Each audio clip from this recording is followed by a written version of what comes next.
This video is on an introduction to gases for AP Chemistry. So the Greeks thought that the universe was created from chaos, and chaos is another word from gas. Then, many years later, Evangelista Torricelli discovered that air exerts pressure, and he invented the barometer to prove this. The barometer is an inverted closed tube of mercury in a pool of mercury. There's a column that comes up into the tube. So here's our pool of mercury, and then a tube was inserted. Air exerts pressure down onto the mercury,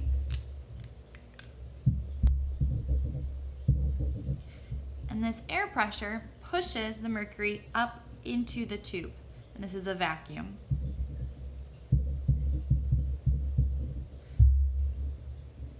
So air pressure presses down, that presses down and then pushes the liquid up into the tube and the column.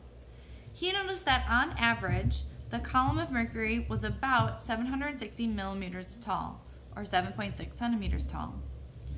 Because on average this is how tall the mercury was, he stated that the average air pressure was 760 millimeters of mercury, and that's where this unit came from. This unit is also called torr after Torricelli. So our units of pressure can be 760 millimeters of mercury, 760 torr, 1 atm, or there's also a SI unit. Our SI unit is in pascals, and this is derived from the fact that pressure is equal to a force over an area. I know that my units for force are Newton, and the units for an area is meter squared.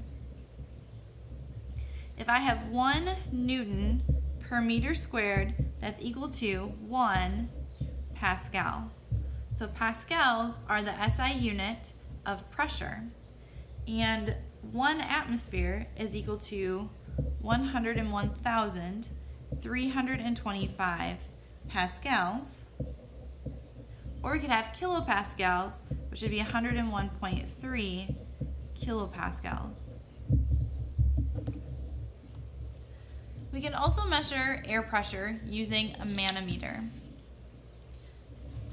A manometer is where you have a bulb of gas and then a tube with a column of mercury in it.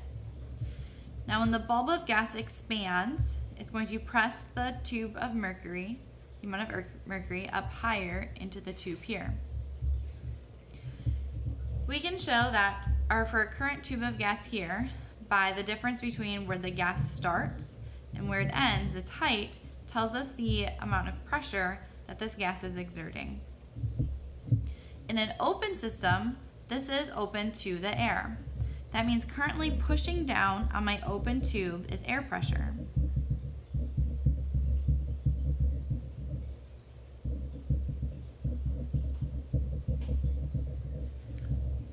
In my C gas here, my gas has pushed my tube of mercury up against the air pressure and has overcome the air pressure by moving my tube of mercury up.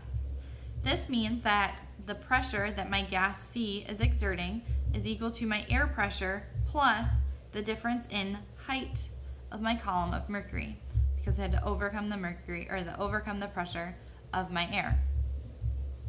On this gas, my amount of mercury has gone down, and the difference between where it started and where it ended, now it's gone down, so that means that my air pressure overcame the pressure of my gas, and so air pressure minus the height of my mercury will give me the pressure inside my bulb here and the pressure of my gas. So we can see that air does exert pressure, as evident by our barometer above. Then came along Otto Von Guericke, who was a German physicist. He invented a vacuum pump where he could pull the air out of an area and leave a space that has nothing but empty space. When a vacuum was made, they tried to pull apart the little bell that sits on the base. And when they tried to pull off the base, they noticed that not even a team of horses could pull it off. And because of this, Otto was awarded a pension for life. So looking into our variables for gases, there are a couple of different ones we use. So to describe a gas, we can comment on its pressure. Pressure, symbolized by the letter P, can be used in units of atmospheres, millimeters of mercury, torr, or pascals. We can describe its volume, which we measure in liters. Temperature, which is letter T, we measure in Kelvin, and remember that our degree Celsius plus 273 is equal to our Kelvin temperature. And then we can also talk about the moles of gas, which we describe as the lowercase n. And remember that if we're given a mass of the gas, we can convert that to moles using the elements or the compound's molar mass. Now let's talk about those basic gas laws. There are 3 basic gas laws that we will use. The first one is Boyle's law. Boyle's law states that at constant temperature, the volume of a gas varies inversely with pressure. We can see that our pressure times the volume of a gas is equal to this constant K, and K is dependent upon the temperature. I know that as I increase my pressure, my volume is going to decrease because I'm squishing my particles closer together. If I were to graph this, I can see that as volume doubles from 1 to 2, my pressure is halved from 4 to 2. And so I can plot this out and it makes a little bit of a curved line here. If I were to take the inverse of pressure against my volume, I can see that this makes a straight line. Here, if I were to write the formula for my line, I'd get that y equals mx plus b, where b is at 0, my y-intercept is at 0, and k would be the slope of my line, thus my constant here. At constant pressure and volume, at constant temperature, pressure times volume is going to equal K, and pressure 2 times volume 2 is going to equal K. Therefore, my pressure of my initial and volume of my final multiplied together is going to equal my P2 times my V2. At a given pressure and volume with a constant temperature, we can change one variable and then calculate the other. So this results in Boyle's law being P1 times V1 equals P2 times V2, where P is my pressure and V is the volume. Charles' law tells us that at a constant pressure, volume increases linearly with temperature, thus making it a direct relationship.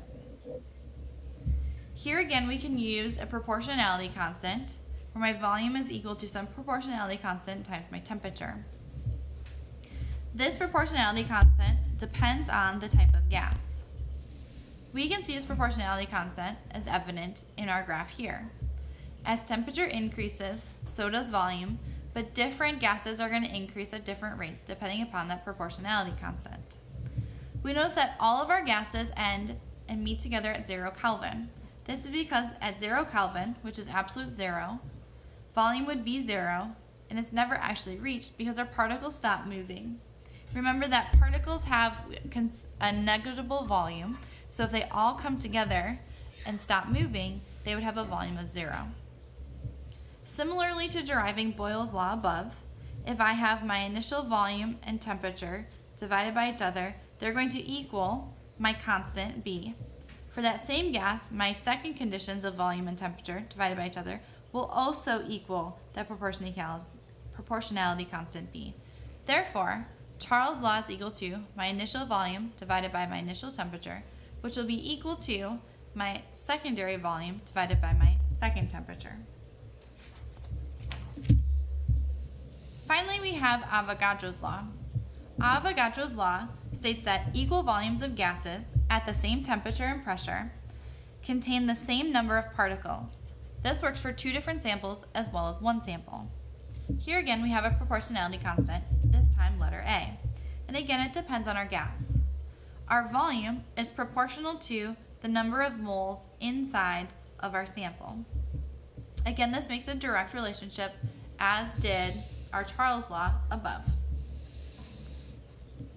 Here, we can see that our initial volume and the initial amount of moles, when divided by each other, will equal our proportionality constant, as does our secondary volume and our secondary amount of moles.